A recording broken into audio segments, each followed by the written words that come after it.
achieved. For a matchup that had a lot of hype surrounding it, the Anderson Silva-Israel Adesanya pairing certainly lived up to the expectations, potentially surpassed them.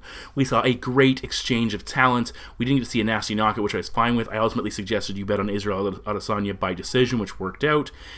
We did take some money home overall that night. But I thought Anderson acquitted himself very well, looked good. Israel got the win as he should have, looked better, looked like he's a guy ready to potentially take that next step and compete against the higher-ups of the division. We'll see who they pair him with next. I know Silva has called for a rematch with Nick Diaz, which to me doesn't make a lot of sense. And Nick Diaz has outright said, "I'm not interested anymore." He's not a fighter. He's made that perfectly clear. He's not interested in competing anymore. I would like to see Anderson Silva and Uriah Hall square off. I think that fight was put together at some point and fell through. I would very much like to see those two square off. I think that would be a great fight to see Anderson back in Curitiba one more time, and squaring off with Uriah Hall is a matchup I want to see happen. Welcome back to Kamikaze Overdrive MMA Predictions. Always, I am your host, Scott Johnson, and on this episode of the show, we are breaking down UFC on ESPN 1, which will take place on February 17th. It's a Sunday. It goes down from Phoenix, Arizona. There will be 6 main card fights, and I'll give you all those predictions on this episode of the show. All of my preliminary picks, as per usual, available at kamikazeoverdrive.net. Also on my website, my bet packs are available. Just $15 for a full bet breakdown. And I give you as much information as I possibly can provide. Props, parlays, everything that's imaginable, everything that's available, and we just go from there. As far as my subscription is concerned, you can save a little bit of cash. I think you can get the last 2 events of February. You'll be able to save $5, maybe $10, depending on how things play out. We have a pretty exciting lineup of cards, of fights, so let's get to that first main card prediction. Our opening fight of the night takes place in the UFC's featherweight division as Andre Touchy Fili, 18-6-0, battles Myles Fury Jury with a current record of 17 wins, 3 losses, and no draws. Now, Fili's coming to this matchup off a split decision loss to Michael Johnson, which ended his 2-fight winning streak. He had a split decision win over Dennis Bermudez. Prior to this, a lot of people felt the decision should have been flipped. I ultimately came out on the right side of both those fights, so I'll take it for what it's worth. Jury is coming off a TKO defeat against Chad Mendes. He had won back-to-back bouts. Overall, he is 2-2 since moving down to featherweight. Fili, 1 inch taller. He'll have a 1 inch reach advantage, and he's actually the younger man by 2 years. Now, overall, Fili, he's really struggled with consistency. Over his first 9 UFC fights, he alternated wins and losses. He's 4-2 in decisions and 1-1 in splits. For Myles Jury, he appeared to find his stride at featherweight with back-to-back victories, but he had that TKO loss to Chad Mendes. He was submitted by Charles Oliveira in his divisional debut. They're the only 2 finishes of his career. Now, Fili, when you look at what he's done, when you look at his record, he's had success against guys who I refer to as short or stunted strikers. Guys like Dennis Bermudez, Artem Lobov, Hakran Diaz. Guys that he could just work harder, work from the outside, and really dictate the exchanges. When he fought Michael Johnson, that's the reason I picked Johnson. Guys like Johnson, Calvin Cater, Yair Rodriguez, and Max Holloway, longer, rangier fighters who can hit him just as easily as he can hit them and aren't going to be backed off by his length and have issues with the reach and the distance. He's had losses there. So you can kind of see which category Myles Jury falls into, at least from the early standpoint. In those fights that he lost, he landed in all of those matchups. And ultimately, when he does look to land offense and open himself up, it diminishes his defense, and he routinely gives up a lot of offense, absorbs a lot of offense from his opponent. Overall, in his fights that last longer than 2 rounds, he's only landed more strikes than his opponent in 2 of those 7 outings. That is an absolute concerning scenario, especially for a guy who can finish, but isn't a lights-out, stone-cold finisher. His striking exchange rate is, I think it actually is dead even, and ultimately he's relied on takedowns in fights, especially recent fights, to help swing the balance in his favor. Over his last 3 matchups, which arguably have been his best performances of his UFC career, he's landed 11 takedowns. Before that, he had 3 defeats. Or his last 3 defeats, he was giving up a lot of takedowns. He ultimately lost the takedown battle over his last 3 losses, 8-2 total. He also tends to be a bit of a slow starter, and he lets the opponents get off. And that's, he lets opponents get off to a good start, let's go with that, and struggles to catch up. Now, for Myles Jury, his volume isn't overwhelming, but he's an incredibly difficult fighter to track down, and that his defensive approach often magnifies the significance of his offense. If he's landing 45, 50, 60 strikes, and he's limiting his opponents to sub-30, that's damn impressive. It's really going to give him an edge with the judges. As I said, heavy focus on defense. He's only been hit by more than 25 significant strikes 1 time in his UFC career. I believe it was Donald Cerrone who hit 37, and in 3-round fights, he averages just 21.4 significant strikes given up. That's a very good number. Myles can also wrestle. He is 6-1 overall when he lands at least one takedown. He is 6-0 when he wins the takedown battle. He's never been taken down more than once in a UFC fight. He's not the type of guy who's going to come out and spam 3, 4, 5 takedowns at you, but he's going to land 1 or 2 and he's going to make them count. They'll be very strategic. They'll be very effectively placed. One of the concerns with Jury, though, is how does he react coming off that big knockout loss to Mendes, the first knockout loss of his career? It certainly can make him gun-shy. It also can motivate him to get back in the gym and just change things and be more effective. Fili, it says he arguably beat Michael Johnson, and he had the tools to win that matchup, but he simply didn't push it hard enough to make it a more definitive victory. He could have gone with takedowns. He had success there, but didn't do enough. But his pressure was good, but it wasn't good enough. He simply wasn't able to push him, and as a result, the fight stayed close, and he lost it on the scorecards. That raises a lot of questions about his fight IQ, and certainly there's been some issues in the past about how smart he is as a fighter. Overall, Jury's a much better defensive fighter, and Myles, he should be able to limit the situations where he's at risk, and he should be able to counter when Fili steps in, either with counter strikes or level changes for takedowns. I think overall Jury's going to limit the output of Andre Fili. He's not going to put up overwhelming volume. I'm anticipating Jury to land anywhere from 50 to 65 significant strikes, but he's going to keep Fili sub 40 in this fight. He's simply going to do more, and my prediction is Myles Jury to defeat Andre Fili by decision. In the UFC's welterweight division, Vicente, the Silent Assassin Luque, 14-6-1, takes on Bam Bam Bryan Barberena, 13-5-0 coming into this matchup. Now, Luque is on the cusp of breaking into the ranked fighters. He's had an incredibly good UFC run. He is right there. He has won 3 in a row overall, 7 of his last 8, finishing all 7 opponents. For Barberena, he's coming off a finish over Jake Ellenberger. He's 5-3 in the octagon, finishing 4 of his 5 victories, and his losses have come against quality opposition, guys like Colby Covington, Leon Edwards, and Chad Laprise at lightweight. Physically, Barberena 1 inch taller, he'll have a 3 inch reach advantage. Actually, 3 inch reach advantage for Luque, who's also the younger fighter by 2 years. Now, it's worth noting, Barberena fought at lightweight and welterweight. He seems to be happier here at welterweight, not having to cut. But you can see he's just a physically slightly smaller fighter than the guys he is facing overall. I say overall a lot, I gotta cut that out. Luque, he's a devastating finisher, both on the feet and on the mat, and that's what he brings to this fight that makes him so damn effective. As far as Barberena is concerned, his big weapons are his constant pressure and his durability, the ability to stick in a guy's face and keep attacking despite absorbing their best offense. Now, when you look at Bryan's biggest victory, it was against Worley Alves, a guy who offers similar skills to Vicente Luque. You know, decent striking and the submission game. And in that fight, what we saw happen was Barberena weathered the early storm and then took over as Alves slowed down and won that fight on the scorecards in Brazil, which is damn impressive. Now, what I don't like from Barberena, he tends to give up ground. Against Leon Edwards, he was giving up ground early, allowing him space to work, allowing him to dictate the pace. He ultimately, a lot of times, he loses the opening round, and he gets stronger as the fight goes, but he gives up that opening frame. When you look at his 11 finishes, 7 of them have come outside of the first round, which tells you he's actually planning, or at least that's what ultimately happens, is that he gets by that first round and he starts to crank things up. You know, against Leon Edwards, he lost the first round, was losing the second round, and then he rocked Edwards late in round 2. It was a big momentum shift, but he wasn't able to continue that success into the third round and lost the fight.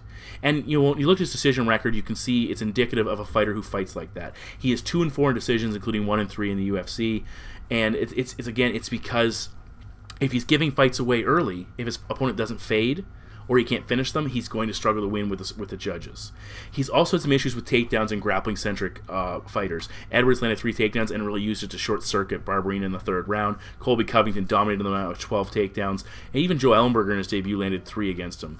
Now, Edwards said he dominated that fight. He turned that fight in his favor, turned it back in his favor with takedowns after Barberena had a momentum shift with his striking. Now, for Luque, he has finished 13 of his 14 opponents overall. Or at least victories. His only decision went back in 2014 pre-UFC. He is 1-4 on the scorecards, and he's 0-2 in split decisions. Not a great record on the cards. That's certainly concerning. His only, when you look again, you look at his record: 7 wins by knockout, 6 submission victories. A diverse and dynamic finisher. He's finished all 7 of his UFC wins. 5 in the first round, 4 coming by knockout, 1 by submission. He has 2 late second round submissions. And I believe on The Ultimate Fighter when he fought, oh shoot, who did he fight? It's his name's escaping me at the moment. He submitted him in the third round, a wrestler. So he's capable of those late fight submissions, just not very often. He's 4-6-1 outside of the opening round. So when he's not going the distance but not getting it done in the first round, his record's a little bit better, but still not amazing. Now, his only loss in recent time came against Leon Edwards. He didn't let his hands go. He found success early in that fight, but he faded a little bit and let Edwards dictate the pace. Now, when you look at Barberena, you say the guy's never been finished, the guy's incredibly impressive, he's never been knocked out, he's incredibly impressive, he's a durable fighter, he comes forward and engages. But when you look at what Luque's done recently, he finished Niko Price, first guy to submit him. First man to finish him. He dropped him first, submitted him later. He's the only man to have ever knocked out Bilal Muhammad who can hurt, but he's incredibly durable. And we've also seen something from Luque, which I really like, more focus on volume. In just under 2 rounds against Niko Price, he landed 61 significant strikes. In just under 4 minutes against Jalen Turner, he landed 41 significant strikes. Those are better numbers from him. He throws a nice left jab, counter right hook, he's got hard leg kicks, he throws everything in combination, and it's impactful. And a guy like Barberena who takes damage, and it's part of his game plan, he can't not allow that type of offense to pile up. Price is a similar fighter to Barberena. He's tough, he's durable, but he had no answer for Vicente Luque, and at times he looked lost under that pressure, and the damage took effect, and he ultimately quit. Barberena cannot let Luque get rolling. Even with Luque's bad record outside the first round, he's going to do too much damage for Barberena to recover from. You know, Bam Bam is tough, but he's vulnerable on the mat as well, and Luque can take it there. He's shown a willingness to exploit it, especially after the first round, which is something I like. If he comes out and dominates this fight in the opening round, look for him to try and switch gears in the second round and look for a takedown. Luque, I think, in this fight is going to land more strikes. There'll be more impactful strikes in round 1. He'll most likely mix in a takedown at some point. Watch for his leg kicks to really impact Barberena's movement, especially considering how willing Bam Bam is to move forward and eat offense. Luque hurts him on the feet, or gets the fight to the ground to set up his grappling, and my prediction is Vicente Luque to defeat Bryan Barberena by submission. Our next fight's in the UFC's featherweight division. Alex Bruce Leroy Caceres, 14-11-0 with 1 no contest, takes on the undefeated Kron Gracie, 4-0. Now, I've heard it pronounced both Kron and Kron. I'm going to go with Kron. In play-by-play guys have said it both ways. I'm going to go with Kron and see what the UFC says before for the next time I predict a fight involving him. Now, I said he's debuting. He's undefeated in mixed martial arts, 3-0 under the Ryzen banner, submitting Tetsuya Kawajiri for his biggest professional win.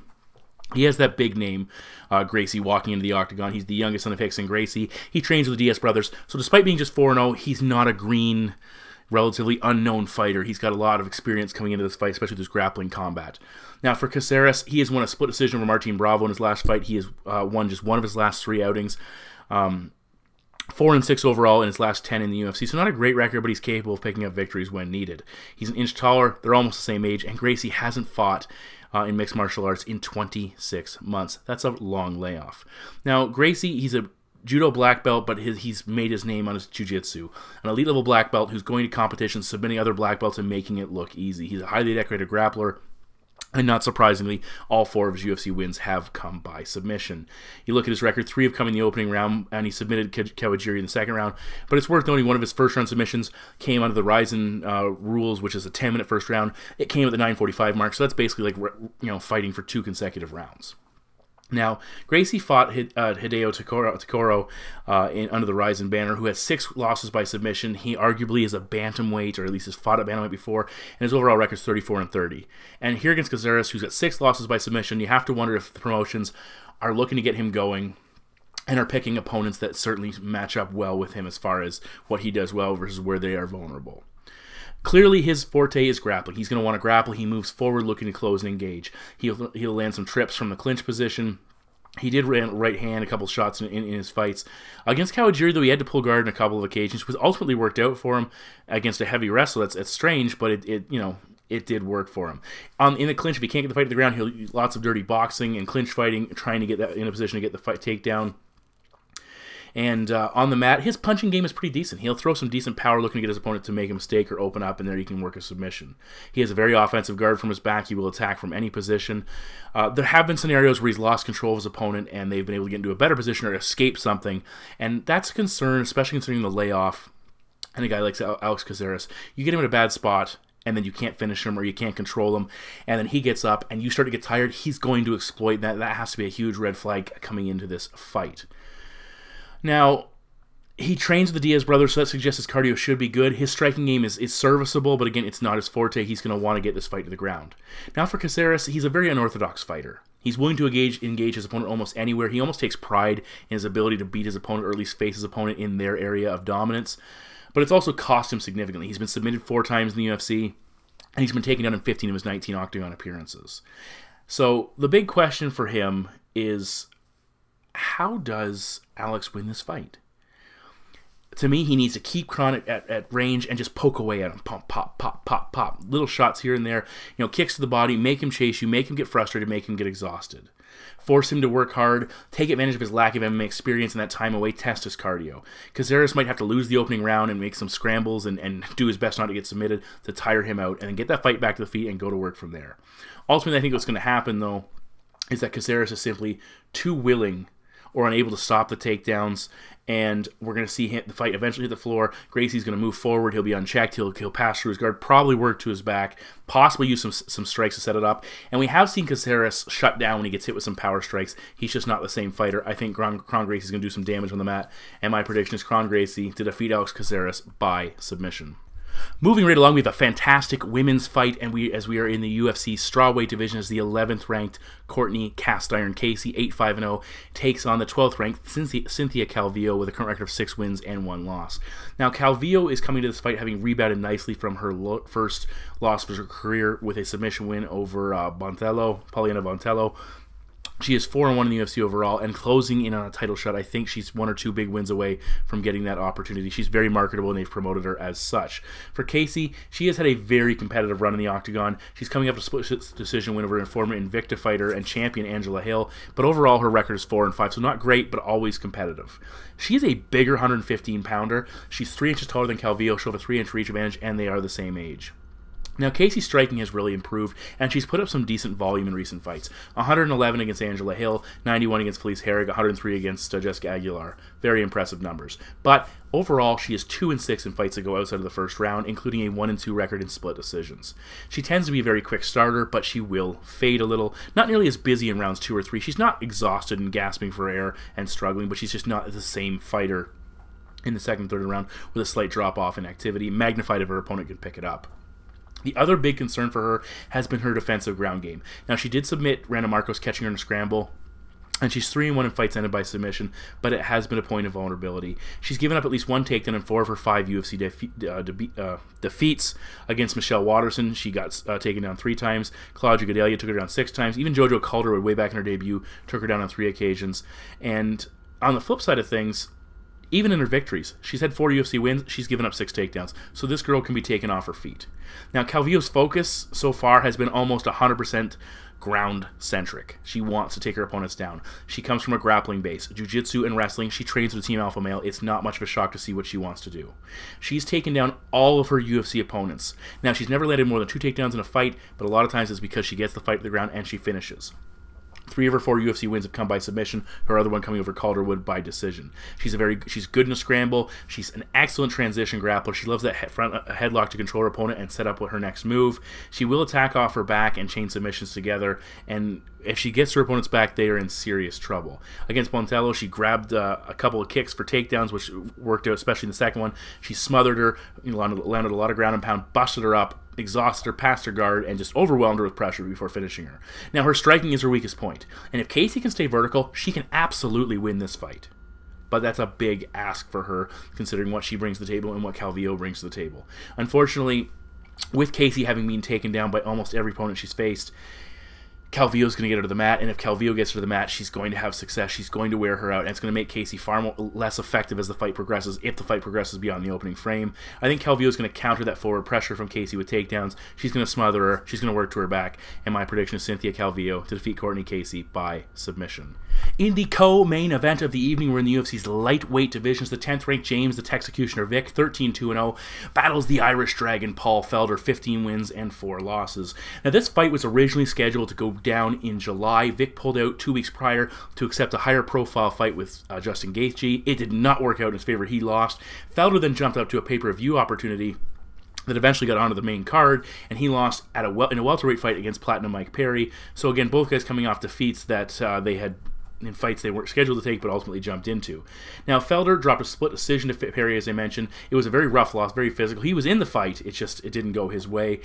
He had won 3 in a row prior to that in 5 of 6, so he was finding his stride, and again, a little bit of a setback, but I don't think it's that big of a loss if he can get things going here. Now, for Vick, he had won 4 in a row. He took the Gaethje fight again, looking to make that big jump, and he got smashed in that matchup.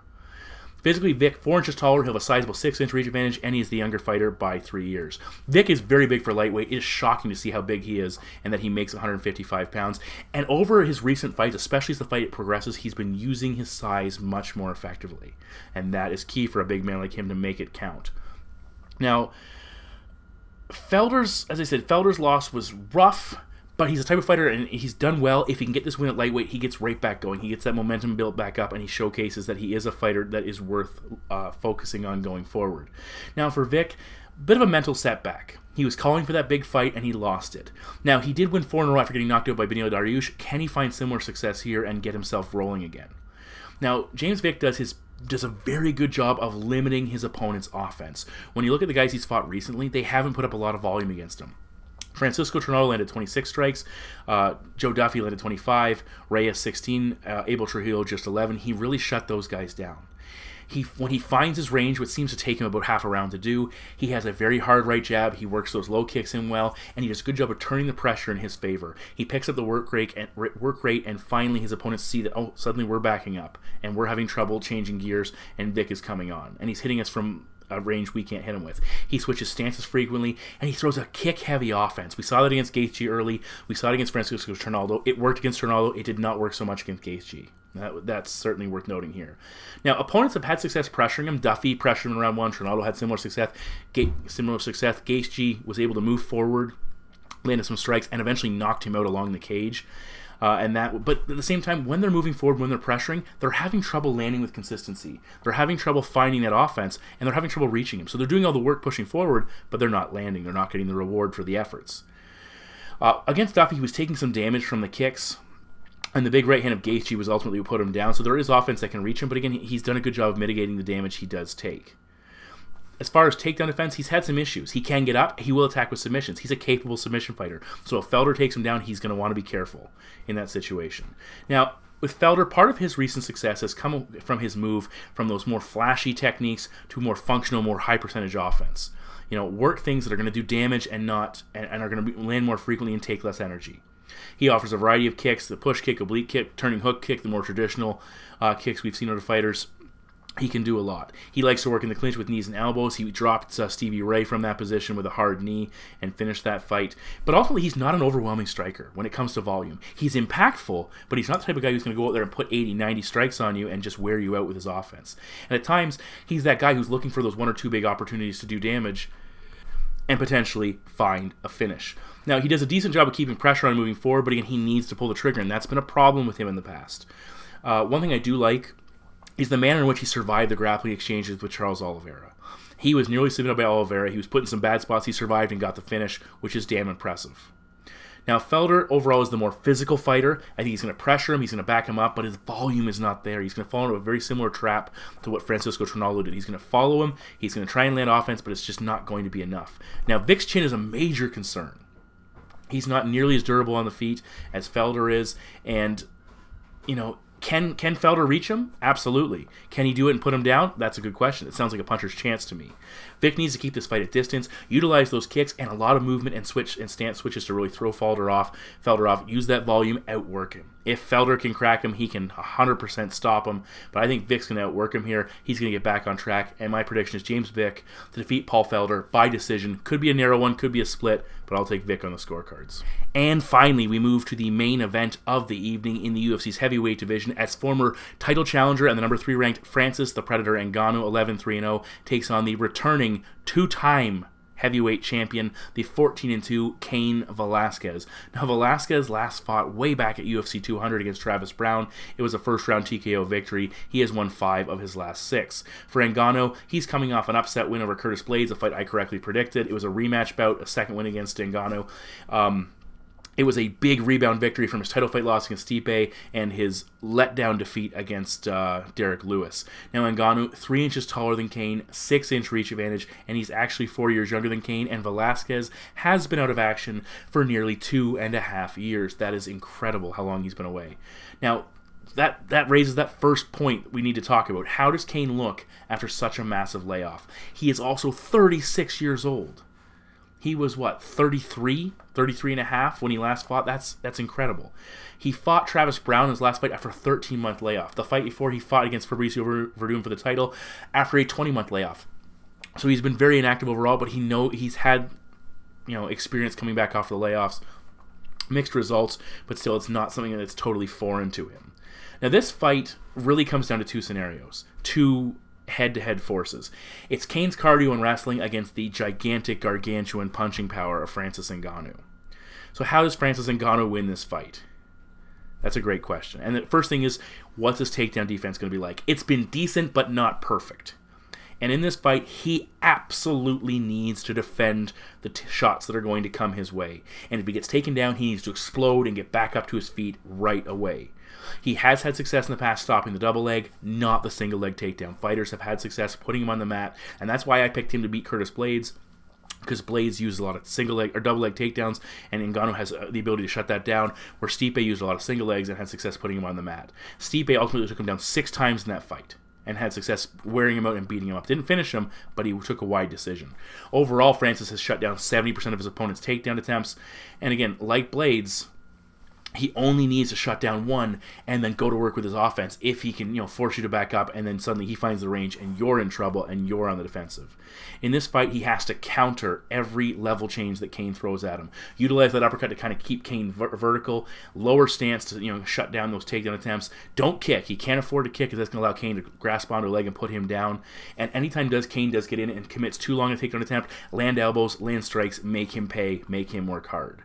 Now, Cain Velasquez, he was rocked by Verdum. He was rocked on a couple occasions way back in the day against Czech Congo. He was knocked out by JDS. And Francis Ngannou, I would wager, hits harder than all those guys, so he can certainly stop him if he lands flush. He could probably stop an elephant if he hits him hard enough. So that's his key to victory, knocking Cain the fuck out after staying vertical. How does Cain Velasquez win this fight? Well, Cain needs to pressure forward, dive on a low single, and put Ngannou on the mat. Similar to the Junior Dos Santos fight, if he can't score on that initial shot, keep tight. Chain takedown attempts together. Don't let Francis reset and blast away. If Francis resets and gets at a range where he can strike, Cain could be in some trouble. If Cain can't get the initial takedown, as I said, keep pressing, clinch, keep in on those legs. Don't leave yourself exposed for prolonged takedown attempts, but keep working. Tire him out. That will make him less capable of defending takedowns later in the fight and less capable of landing devastating punches as the fight goes. Cain needs to drive on that single leg, test his balance, take him off his feet, not blast into a brick wall that is his body with a double leg. That single leg is the key. For Velasquez, again, he's been known to get caught up in his striking, which is a concern here, and that would be a mistake. A major mistake. He could hurt Ngannou himself. He's had success. But why expose yourself to the greatest strength of your opponent and the greatest danger factor in this fight? That would be a stupid approach. And considering how long he's been out, he should want to get right back to his forte as quickly as possible. And as far as I'm concerned, that is what he will do in this matchup. Once on top, look for Cain to overwhelm Ngannou with ground and pound and either get a finish or exhaust him. That's his key here. Ngannou, he struggled with the takedowns of Stipe. He appeared hesitant in the next fight against Derek Lewis because he feared getting taken down. Now, against Blaydes, he defended that first shot, and he had confidence coming into this fight, considering he already fought and defeated Blaydes, and I think there were some issues there, some mental games going on. I think he goes right back to that tentative approach here, knowing that Cain Velasquez is the type of guy that if he gets on top of you, that fight could be over. Now, there's still a massive concern over Cain's layoff, and the fact that if he gets clipped, this fight is probably over. If he gets smashed by Ngannou, like Junior Dos Santos did in the first fight on Fox, Junior Dos Santos knocked him out with one shot and took the title. Ngannou could do the same thing here. Cain is an elite level fighter though. He offers a style that gives him a sizable edge over Ngannou, exploits his greatest weakness. Cain will either take him down or grind him into the cage and wear him out, and then get the fight to the mat. And he gets his ground and pound going, and my prediction is Cain Velasquez to defeat Francis Ngannou by TKO. So those are my 6 main card predictions for UFC on ESPN 1. All of my preliminary picks available at kamikazeoverdrive.net, just like my bet packs. I'm looking forward to this card. It's got some very interesting matchups. I will tell you flat out, I was picking Paul Felder all the way, and then James Vick, I kept looking at things that just made more sense for me to take Vick, so I think Vick ultimately was my pick in that matchup. There's some very good fights. I'm looking forward to breaking down the prelims still. They'll be available at kamikazeoverdrive.net, as I previously mentioned, so please check them out. You can follow me on Twitter. It's KO_predictions. I think I'm just over 2,200 subscribers on YouTube, which is fantastic. I like to keep pumping those numbers up. And yeah, just give me a shout out, send me a message if you want to chat, or an email. We can always talk. If you have any issues logging into the bet packs again, contact me. It's hit or miss. People seem to have issues sometimes, but I will get it sorted out ASAP. Thanks for tuning in, guys, and I will talk to you soon.